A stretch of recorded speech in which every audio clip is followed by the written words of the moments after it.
So first of all is that when we are talking about as far as with using GIS, or what now is simply the web mapping is what I call it, is you've got the different interfaces, and I'm going to key in on three.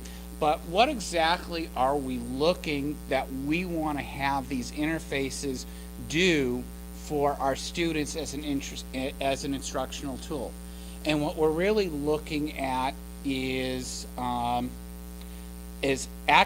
data, displaying data, interactive data layer combinations, and enabling students to create interactive presentations. So that's really what we're looking at doing. Okay. Now, one of the things is that, because I've been dealing with this technology, is trying to get in and work at as instructional tool for about 15 years, and when Common Core came out, and some of our folks is, we need to have something with geospatial technology that has a Common Core language to it. So this is what we basically came up with to fit sort of into the Common Core parameters of the idea of enabling students to the whole idea of discovering and being able to analyze relationships between various sets of information, to develop conclusions across the curriculum through visualizations of spatial patterns. How many of you see that as being very Common Core? Something typically, you know, so that was what we as a group, and I think Kevin was involved in that a little bit as far as when we were coming up with that, with this language. So as far as on that. So the first interface I want to go through and to demonstrate for you is the National Geographic Society Mapmaker. This is the simplest of the three interfaces. This interface is, I would say, is the most appropriate to be used for upper elementary and somewhat in the middle schools. As far as data layers, it is limited. It's about 90 data layers that we have in there. It does have some very simple on-screen digitizing on there. There is no account needed on that, and I'll get into that. And what this is good for with the elementary as far as just in general, is it teaches the concept of the various data layers.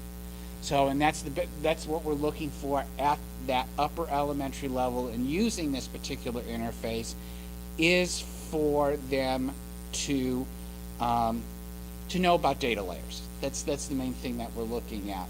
And then, Frank, how do I switch? So as you can see on here is with this interface, when you open it up, it goes directly to having a tutorial. So for those of you, as far as teachers, you should be able to figure using their tutorial, knowing how to use this this particular interface within about an hour. But let's take a look as the things that we wanted to be able to do with it. First of all, this thing that we're talking about, the main thing is dealing with and bringing in data layers. So the way that we do this is you have here on the right side, you've got a number of tabs of what you can do, and it has defaulted to adding a layer. And what I'm going to do here, and again, giving this idea of being able to compare spatial relationships, I am going to, let's see, bring in the Earth systems, and what we want to do is bring in, add to the map our earthquakes and our plate tectonics, and we're done. And again, another thing about, again, this is for both this interface, and you find that with when you're using ArcGIS Online web maps, is that the order of the layers is important. So as you can see, if I drag the earthquakes, you get a sort of loss. You can think of it as being a set of the different layers, of the order you want them to appear as being a set of pieces of paper, So you want to have on the bottom what covers the most, and then point data as basically as a rule. So here what we've got is we can change the transparency easily.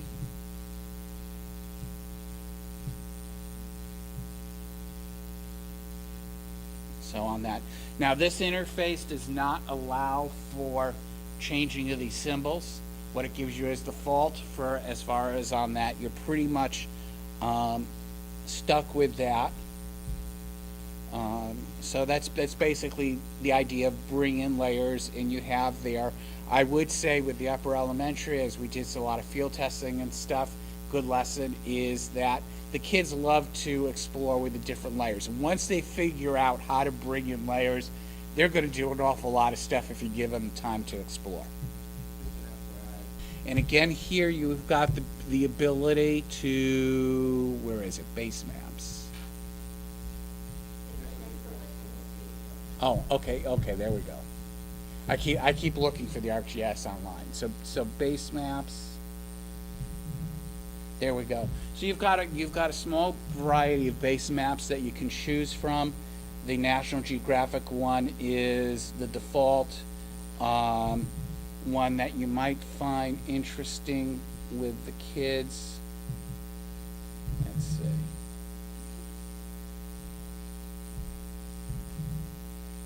There we go. Is the terrain, and as you zoom into areas, you start seeing in more detail the terrain.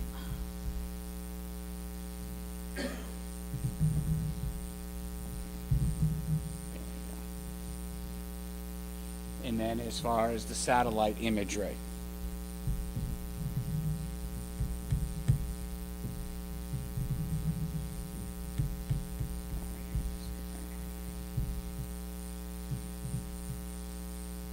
So a little bit as far as on there what you can do with base maps. Latitude and longitude, if you're teaching latitude and longitude, this here has the ability to turn on, bring in, and as far as your, is this on? Hang on, just swiped it. Okay, there you go. Or we can bring it here so that you can see up in here, you can see the numbers as the latitude and longitude numbers changes as far as on there. So, and then we've got here, you can do as far as turn this button in with countries, flags, and facts. Again, this is something that's probably useful in the upper elementary curriculum. And you, I guess, press here, Mongolia, you got a pop-up, and this goes to learn more. So again, this with, again, with the web mapping interfaces like GIS, when you click on a symbol on a lot of them, you start getting pop-ups or links. So that's one of the things that when you're talking about GIS or web mapping, you're talking about it's not the map image, it's connecting to that data behind the image. And then this does do some simple on-screen digitizing as far as drawing stuff. So we can bring in, let's see.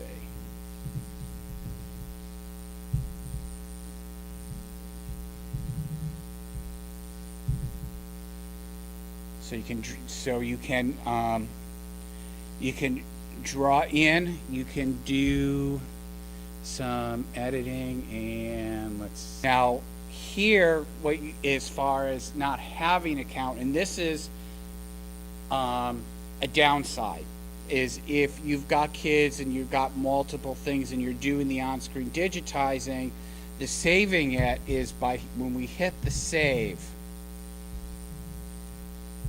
hang on, okay, so we get this dialogue, you give a title, description, your email address, and what it does to save is it gives you a URL. So if your kids are good at copying, pasting URLs and putting it into something, a Word document, you're fine. I do find with upper elementary kids that they are terrible with transposition of symbols of words and stuff. So that gives you an idea what the National Geographic Map Maker can do. It is a good tool to get the kids started of learning at the upper elementary level of what is data layers and exploring data layers. And again, on these interfaces, I'm sort of sequencing it to that document about the geospatial technology as far as moving from the grade level, the sequence, and the skills. So Google My Maps does require a Google account to use. Google does not have data layers. So basically what we're looking at using Google My Maps as a tool of getting the kids and having them learn on-screen digitizing.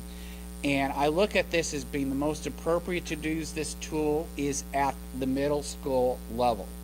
I do know, and I see this particularly with 7th grade teachers, that there's a lot of stuff of putting out as far as pre-printed maps or duplicating and coloring pencils and putting places in.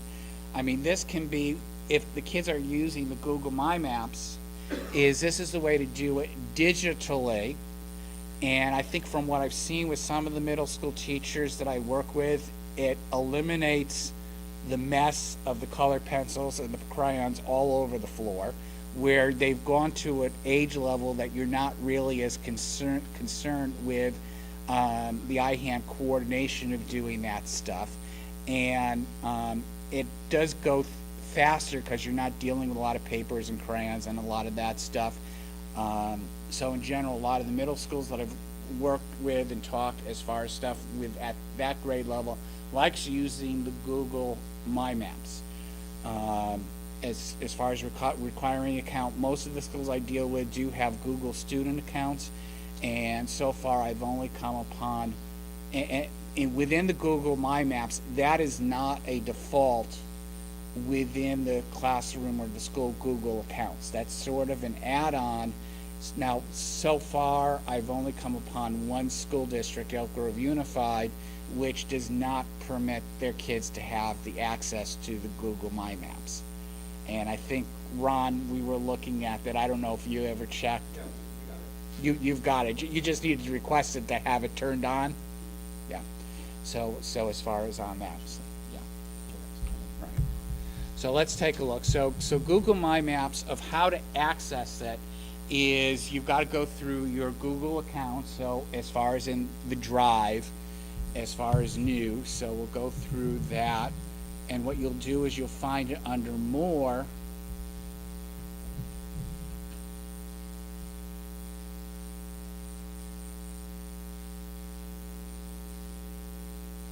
So on there. So let's sort of start taking a look at some of the things that are in here. We've got, with base maps, again, you've got a variety of some base maps that you can pick from. Map, satellite, terrain, simple atlas, light political, light landmass, etc. So there you can just, same type of thing. And again, with all the interfaces, it does have, working with the base map. You also have here a measure tool.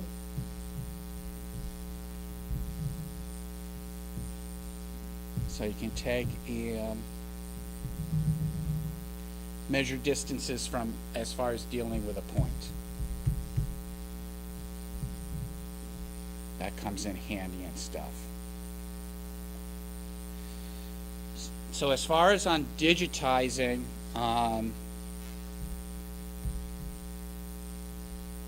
so what we're going to do here is we'll just start as far as, so we'll hit add a layer,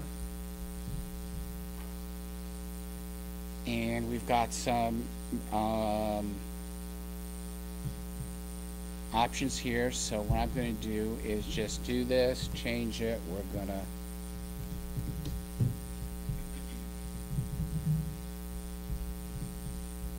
so Wyoming, oh, I want to turn that off. So we're going to add a liner shape.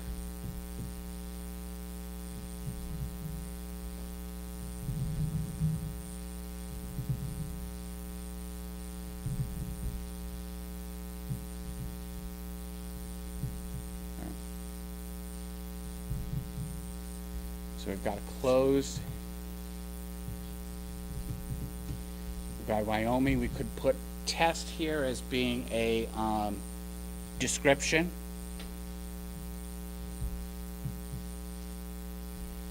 And we can do things here as far as editing, as far as color, transparency. Again, we can go back as far as the whole thing with text.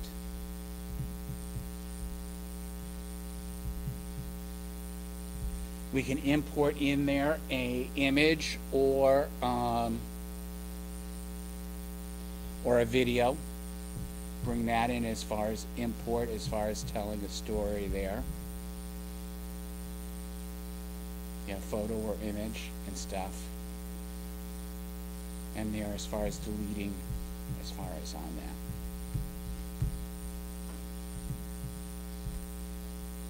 that. Have as far as changing, changing styles within the same layer. You could do some variations here where you could have, say, states with something, and then have the states and then make them different colors of what you want. Okay. So again, what I'm going to do here is I am going to turn off, and again, you can do the same thing as dealing with point data. Here, let's again add layer.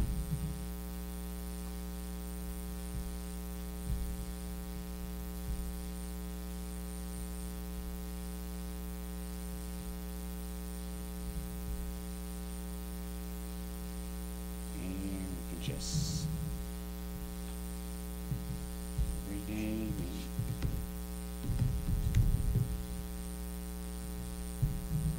just say cities. There we got the bubble, and I can just say as far as Boise, and I could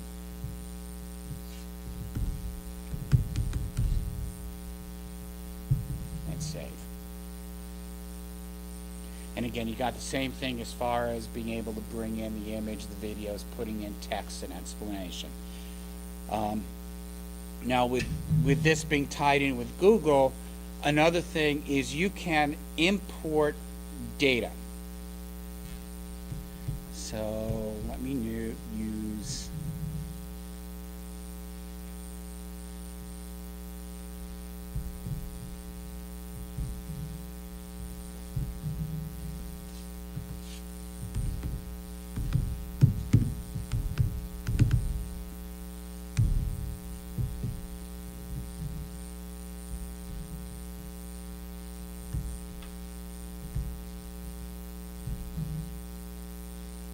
import. So I'm going to go into my Google Drive, and lately, for the last 2-3 years, for point data that I've been creating from scratch, I've been using the Google Sheets rather than making it in Excel and exporting it to CSV.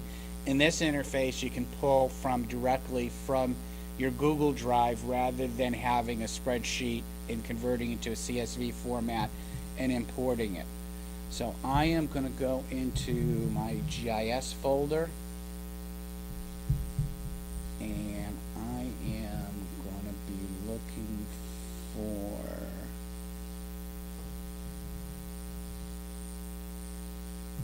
under structured exercises.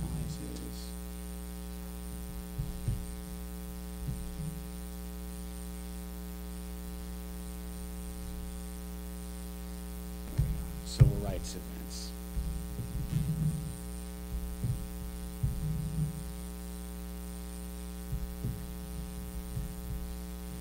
So I'm going to do as far as select the event. So there we go. Okay, here we go. Okay. So we've brought in our points as far as in the table. And again, to do all this, you need to have as far as a field, latitude and longitude, and typically in degree decimal. So on that. Now, yes. Yes, so typically when I build my spreadsheets, it's latitude, longitude, name of whatever it is, and then whatever other descriptive data and other attributes that I want in there. Now here, this has been a recent, if you want to say, upgrade in the capacity of Google My Maps, which has enabled this interface to be used at a bare minimum at the high school level of what the social studies framework is looking for on that component of students to create maps to support arguments, at least with point data, because typically with dealing with supporting arguments, you're dealing with data to support that. And up to very recently with the point data in Google My Maps, it could just be the location. What has recently occurred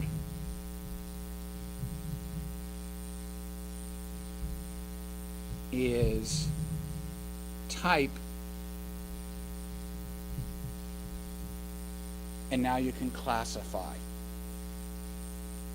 and you can do that. So being able to do this gives you that bare minimal capacity at the high school level as far as to be able to do that. And then as far as we've got the process of saving and sharing, and let's see where as far as, okay, so share as far as giving the title of the map as far as so we can just do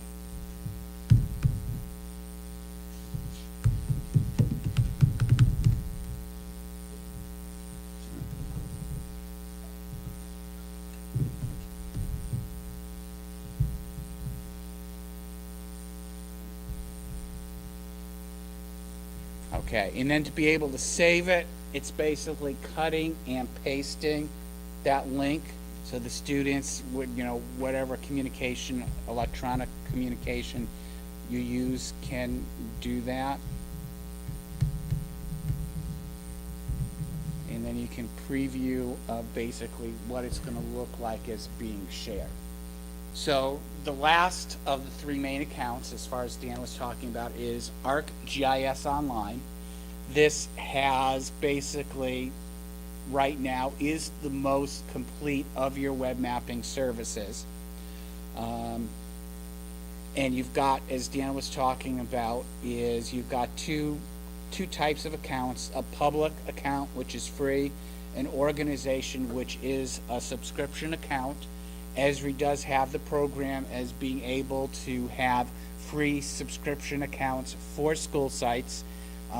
Over the years, that subscription account has gotten a lot easier to manage. When I was first exposed to it, I sort of stayed away because it was a little bit complicated with the idea of managing and student accounts and who got student accounts and what levels and stuff.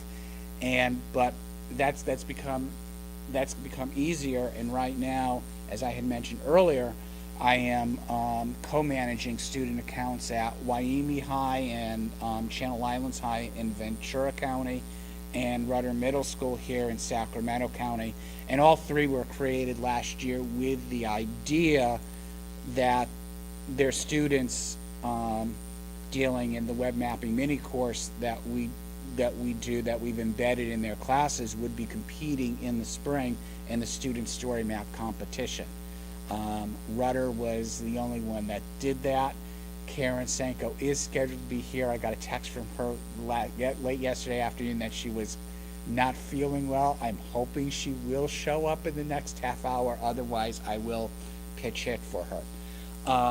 The ArcGIS Online, as some of you did play with it during the last hour, does have a substantial, set of data layers that are available into the thousands, the tens of thousands. As far as the bringing in, it does do on-screen digitizing, and it does have the ability to make various formats of display of your data. It has multiple templates to create maps to share with others. The basic map in the ArcGIS Online, which we'll be mainly looking at today, is called the web map, and then we've got our various story map templates. And there's also a deep accessing when you search for a topic for maps that people share, and Dan sort of mentioned that a lot of those get included into the Living Atlas. So let's see if I can do this. Control tab. Oh, command tab. So where this falls as far as on that grade level continuum,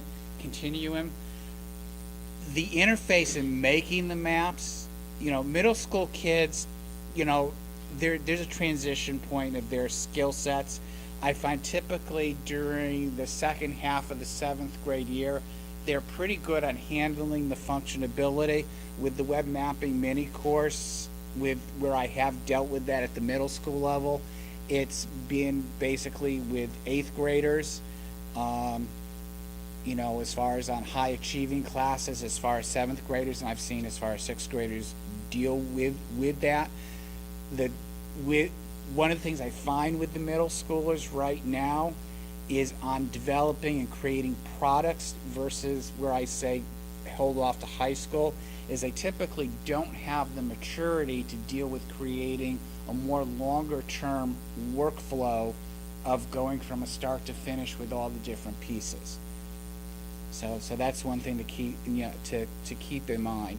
And as I think I already mentioned, that this is the interface, which is really what we're looking at with the social studies framework of what at the high school they're asking for the students to be able to do. This is really where what, at least in the current technology, is what does it. So on that. So as far as some of the things let's take a look and talk a little bit about the shared maps that are available. And you can do that without an account through as far as just the search. Now, one of the things I have found with the search, after a certain number of searches, every once in a while it's asking you to log on with an account. So as far as on that, so you can do that in there, the search on that search bar. And as Dan had mentioned, the Living Atlas, so I'm just going to very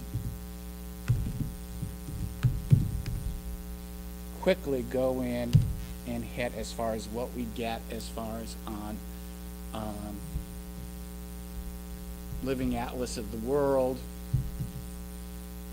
So this is very so you can go in here. And again, for those that are going to stay in the optional time, this is something we can play with. What I want to go in here as far as signing in and creating an account. Now, one of the things, and I think it was about 2 years ago, is that dealing with students is, prior to that, one of the things that the students making their own public accounts, remembering their username, their passwords. I see head shaking. So one of the things that has come in very handy at a lot of the schools a couple of years ago is being able to sign in and create an account with their Google accounts. So at least with the schools that I've been dealing with the kids, is that they're going in and they're signing in with their school account, creating the account. So that takes care of all the issues as far as dealing with passwords. So what I'm going to do is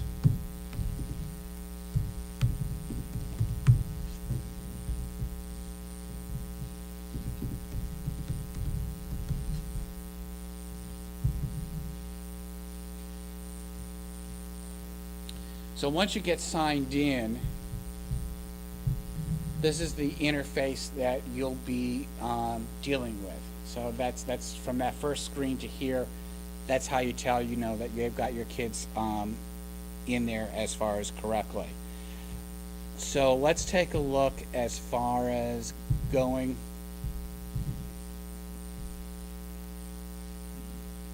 So basically the view, it defaults to the continental United States and adding, as far as dealing with adding layers. And Dan can correct me if I'm wrong, but right now my knowledge is that when it's searching for layers, it's searching in the region that you've got on the screen.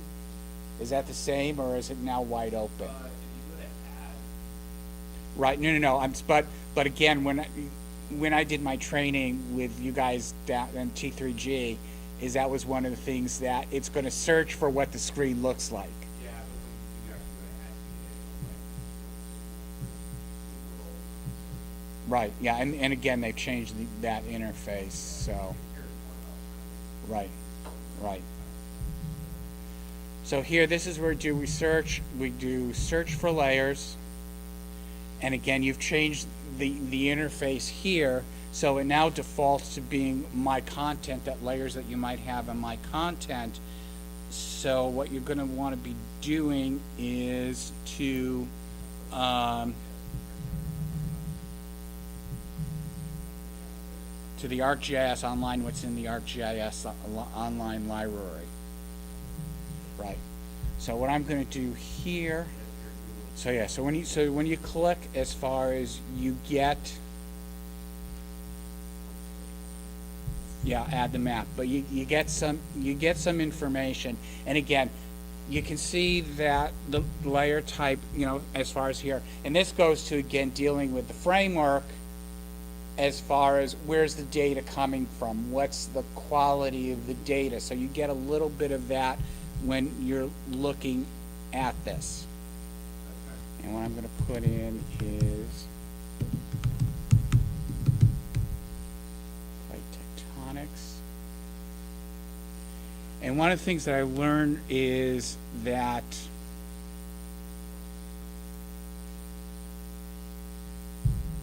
I can do a source, and I'm looking for a particular one, so I'm looking by owner, and I am going to scroll down. So I want to use a plate tectonics map that I like using from Joseph Kursky with Esri.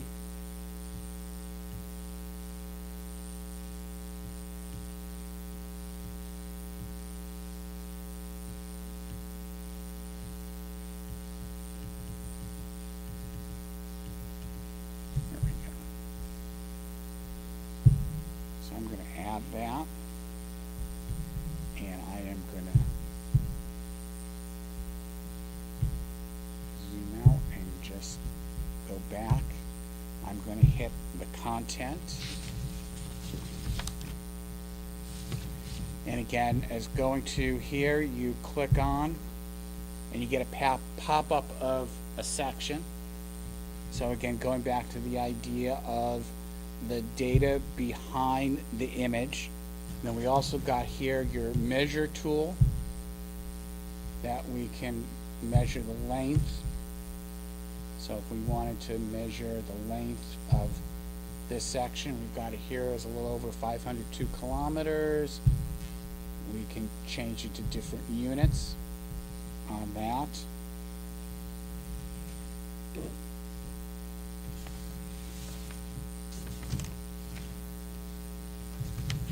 We can also look, as far as in here, is we can look and we can take a look at showing at the bottom the table about some of the information that's in there. And then what we can do, and then we can also, so let's see, so let's go on as far as going to change styles as far as to deal with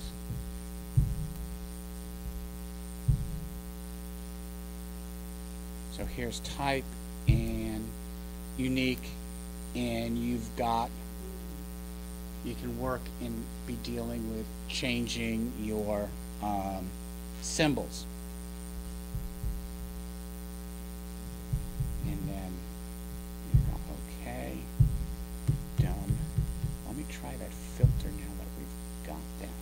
Oh, that's the.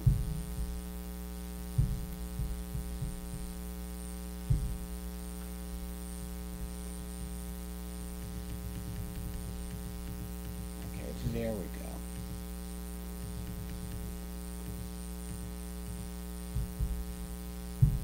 Type is unique.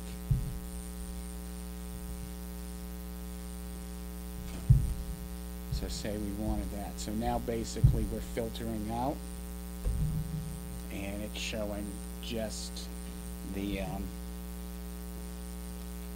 what's in that category, which I guess was diffuse. Another thing that you can do as far as, and let's take a look as far as on the ad. Hang on.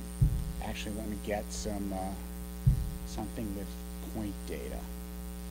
So as far as on classification, as far as here,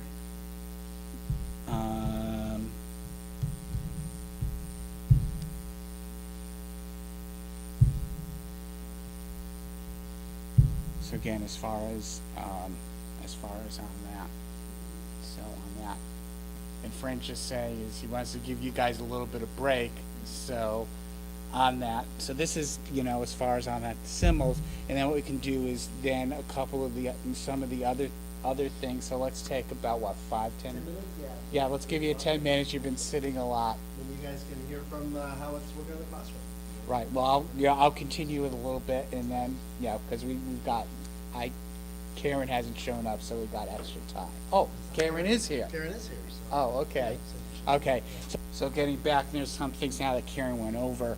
What I wanted to let me go to as far as picking up one of my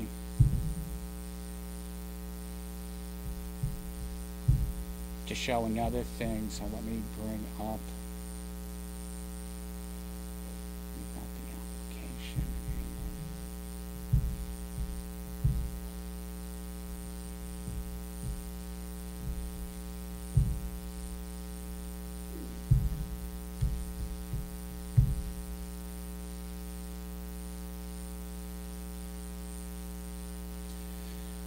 So this is a web map from one of our story map structured exercises, but some of the things that I wanted to bring in here as and let me again turn off layers. So one of your choices in your symbol adjustments, and again this goes for analyzing data, is you got there that this particular layer, which is the density of your cholera. So it takes your where the locations are. So when you have more places,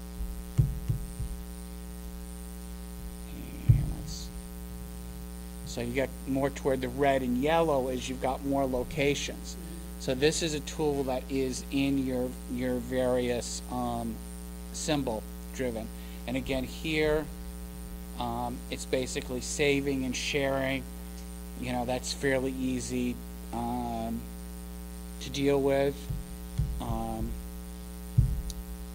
Your on-screen digitizing tool in ArcGIS Online is what's called map notes. So basically you got points, different areas and stuff that you could put in as far as on that. And then let's see. So, and as Dan talked about difference as far as, so what I've been showing you is basically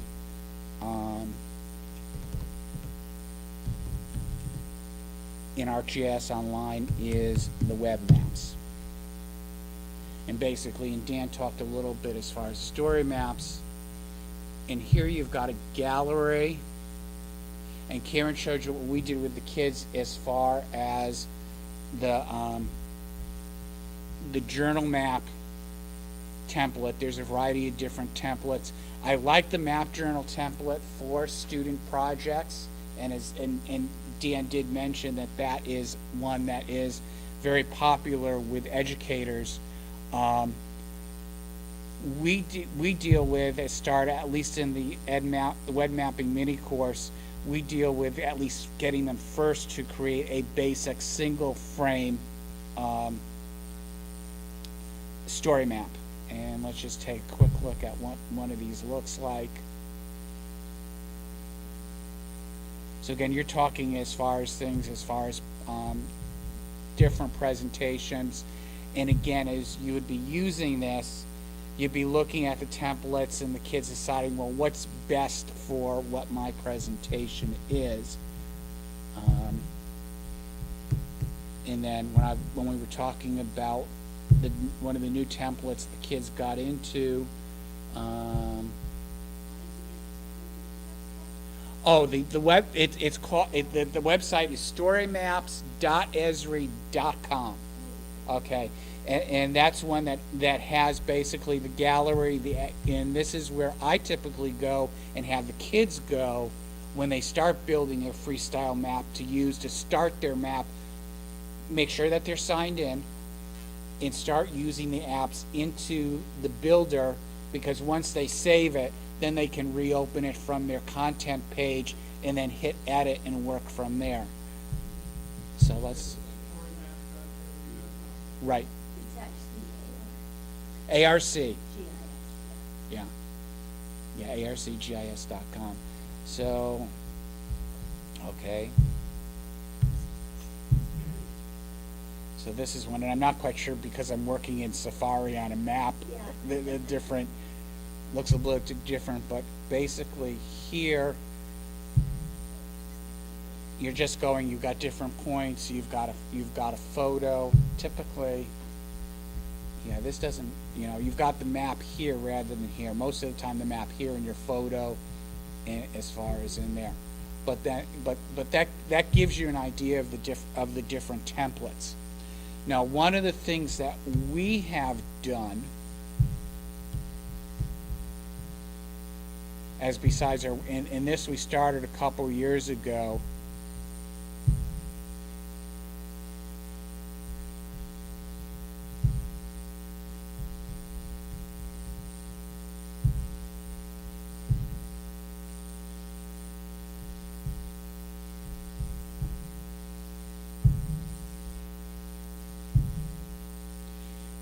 is we figured that the entry point for educators on emerging technology, the reality has been, is very simple structured exercises using a technology. So we're coming up to close to 3 years. Esri put out a new template that's called the tools template, and that we started using to build structured exercises. Now, prior to that, there's a group out of Texas that has some stuff. I tried to introduce it to teachers, and it's basically designed to give lessons from the front of the room. So the first thing, I want something the kids can sit at their computers doing with. And the second thing is it's still too messy and too many buttons. So this took care of it. We're up to about 120 lessons, grades 5 through 12 across content. And right now I would say we've got about 40% which are in the social studies, because of when we discovered the framework. When we learned that in the beginning of the year, one of our priorities was to get a full catalog for schools to be able to come to a minimal conformance. So right now we've got grades 5 through 8 well covered, tied to the standards in high school, world, and U.S. history. So this is the format. It's very easy. I mean, the layers, turning on, turning off, and the transparency. You've got the measure tool, changing the base maps, and this one doesn't have a bookmark where it can zoom into.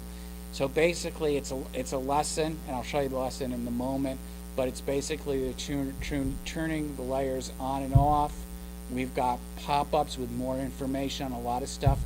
I have used on the pop-up links, I have primarily used Wikipedia, even though I've gotten some criticism on that, on the academic integrity, but it's what the kids are used to. And one of the things I'm looking particularly at grade 5 through 8 is to encourage the reluctant readers to explore. And the second thing with our population of English language learners, I don't know if you realize that, but Wikipedia can change a variety of different languages. So I think the advantages of Wikipedia outweigh the questions of some of the academic credibility for the students. So let me go here, let me bring in the story map lesson links so you can get an idea of what the lesson looks like. So this is basically a link to Google. So this is basically what we have. And you can see that, you know, it tells you basically background what the lesson is supposed to do.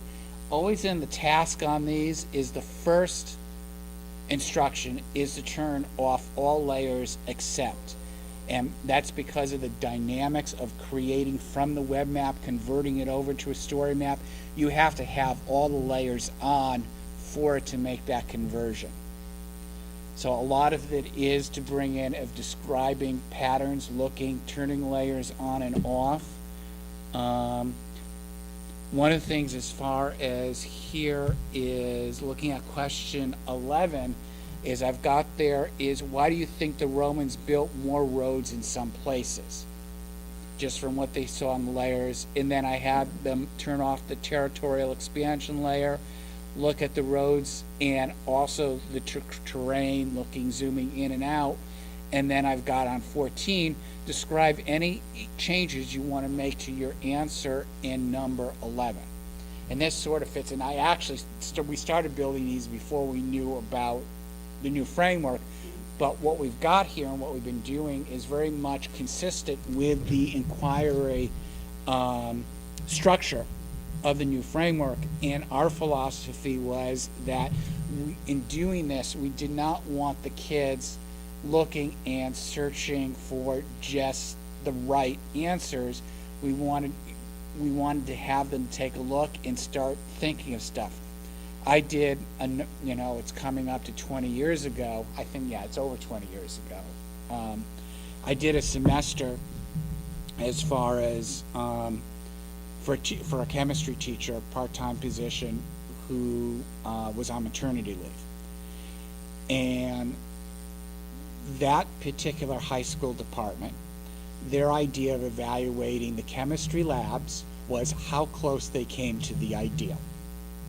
And I saw very quickly that kids, they're changing their answers and stuff. And on my lab reports, which I got the wrath of the rest of the department, I don't care what your data comes out with.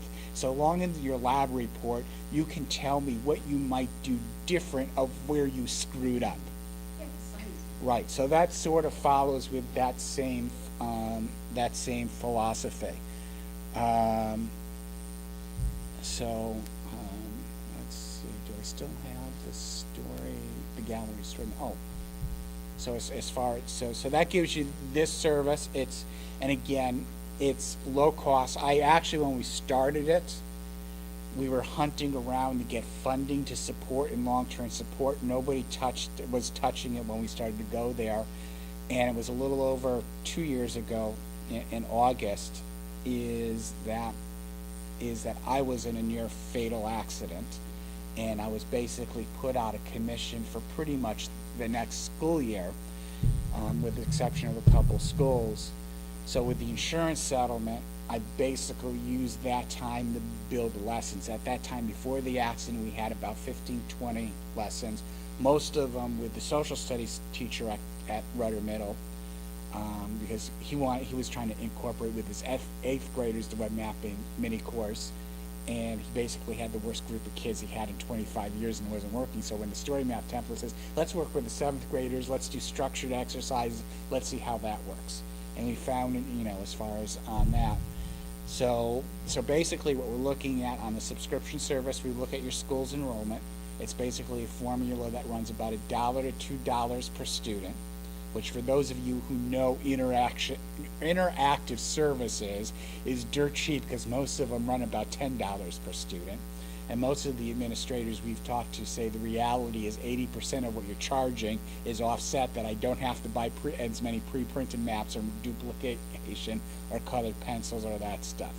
It's just right now one of the issues we have is that, well, we've been spending a lot of money on new technology and stuff, and our teachers don't use it. And I assume with you guys in here, you're the early adopters of your school. So as far as on that, so that goes to the subscription service. One thing I do want to go back to as far as my notes at the end is on one of the types of here and swipe Europe land cover is what I'm looking for.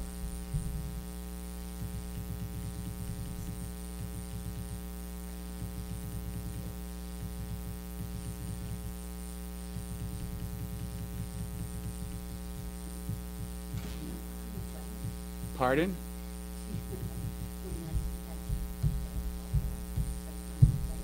Well, yeah, okay. Well, I want to, it's one of types of story maps, and again, this is for, you know, somewhat for science people. This is one that looks for change over time. So as far as on that. So I think of where we're at is I'm going to turn it over to Kevin to talk about what we've done with him over at